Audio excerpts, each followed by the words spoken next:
K. Mishra, Chemistry, video for class 11th. Today I discussed how Bohr developed his atomic model. It means developments leading to the Bohr model of an atom. Two developments played a major role in the formulation of Bohr atomic model. ये दो चीजों का अध्ययन किया. Dual character of the electromagnetic radiation. It means radiation possesses both wave and particle-like property.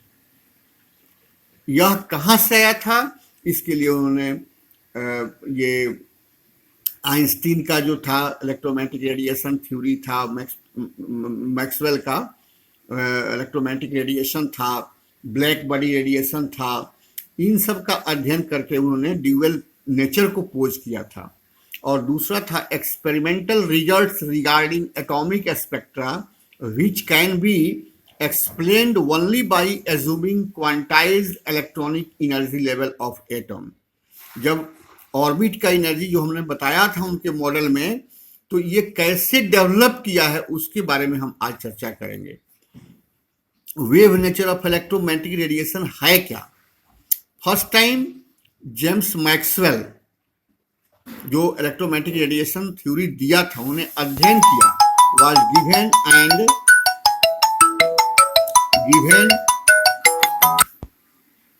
Was given give a explanation about the interaction between the charged body and behavior of electrical and magnetical field on microscopic level. उन्होंने electrical और magnetical field से जब एक charged body को interact कराया, पास कराया microscopic level पर, तो उन्हें क्या अध्ययन करके उनका ऑब्जर्वेशन क्या मिला उस पर उन्होंने सजेस्ट किया. He suggested that when electrically charged particle moves under acceleration, काफी तीव्र वेग से उनको पास कराया उन्होंने. Alternating electrical and magnetical field are produced and transmitted in the form of wave called electromagnetic wave or electromagnetic radiation.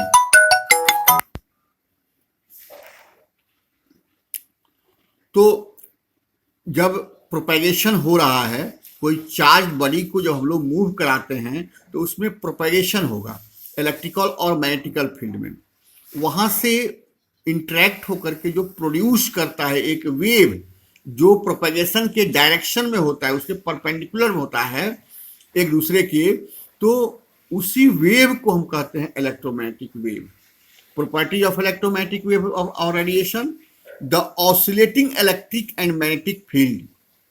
Electrical और magnetical field को जो हम लोग किए हैं तो वो ऑसिलेट कर रहा है. Produced by oscillating charged particle are perpendicular to each other. Also, both are perpendicular to the direction of propagation of the wave. ये इलेक्ट्रिकल और मैग्नेटिकल फील्ड में जब हम चार्ज पार्टिकल्स को पास कराते हैं, मूव कराते हैं काफी हाई वेलोसिटी के से, तो एक वेव प्रोड्यूस होता है जो एक दूसरे के परपेंडिकुलर है. उसी वेव को कहते हैं हम लोग इलेक्ट्रोमैग्नेटिक वेव. दूसरा प्रॉपर्टी क्या कहता है? Electromagnetic wave do not required any medium and can move in vacuum unlike sound और water wave.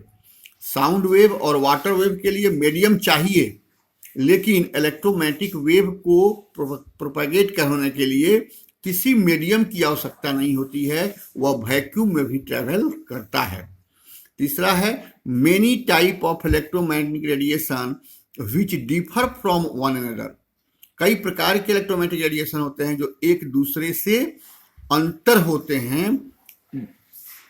In their properties. कौन सा प्रॉपर्टी है? Like wavelength and frequency. It means different electromagnetic wave का wavelength और frequency different होता है. Bye study of electromagnetic spectrum different region are identified by different name.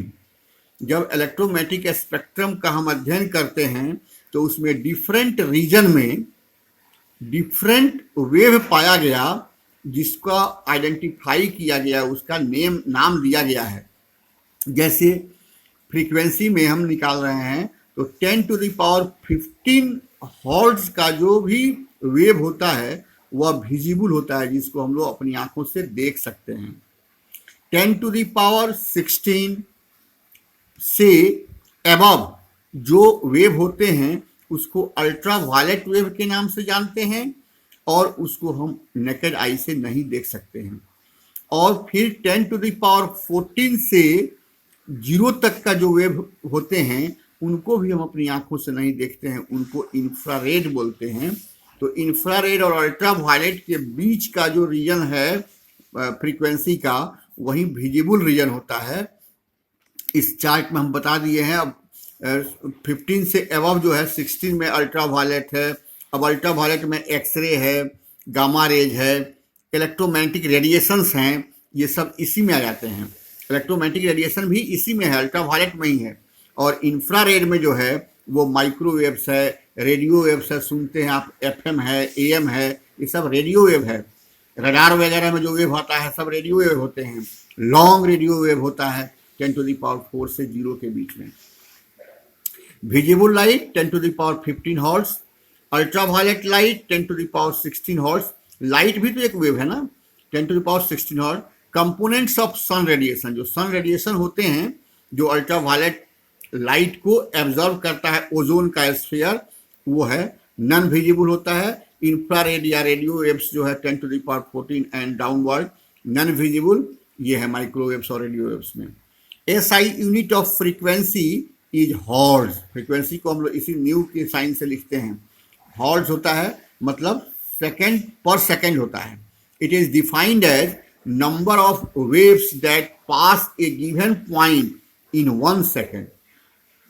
जितने propagation में wave निकलते हैं किसी एक पॉइंट से, वो 1 सेकेंड में जितने बार पास करता है वेव, उसी की संख्या को हम लोग कहते हैं फ्रीक्वेंसी या हर्ट्ज।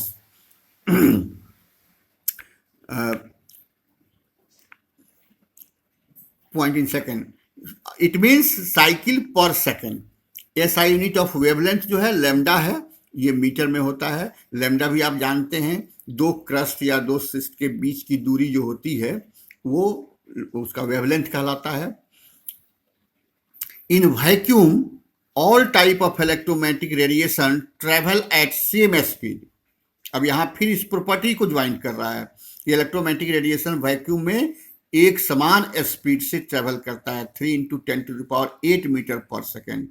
इसी को this is called speed of light. Light का स्पीड क्या होता है 3 × 10⁻, और लाइट को भी वैक्यूम में भी वो ट्रेवल करता है, उसको भी मीडियम की आवश्यकता नहीं होती है। It means sunlight is the type of ultra violet waves. C बराबर nu lambda, velocity of light बराबर फ्रीक्वेंसी इंटू वेवलेंथ होता है।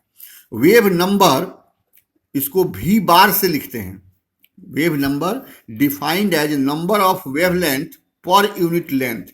Number of wavelength per unit length, it is reciprocal of wavelength, अर्थात वेवलेंथ का उल्टा होता है, reciprocal है। So unit of wave number is पर मीटर। V बार बराबर होता है 1/λ। इस प्रकार से हम आपको कुछ जरूरी चीज जो इलेक्ट्रोमैग्नेटिक रेडिएशन से प्राप्त होते हैं, उनके गुणों के आधार पर हमको ये नॉलेज प्राप्त हुआ है, उसके बारे में आप लोगों को मैंने बता दिया। इसमें एनसीईआरटी में दिया होगा फ्रीक्वेंसी, वेवलेंथ, वेव नंबर, किसी लाइट का किसी वेव का दिया हुआ है तो उसका वेलोसिटी निकाल देना है, उसका फ्रीक्वेंसी निकालना है, उसका वेवलेंथ, तीनों के बीच में यही संबंध है, या वेव नंबर निकालना है। इस प्रकार के प्रश्न को आप बनाएंगे। जो उसमें कमी होगी, जो नहीं बनने वाला है, जो प्रॉब्लम आएगा, उसके बारे में हम लोग अगले क्लास में डिस्कस करेंगे।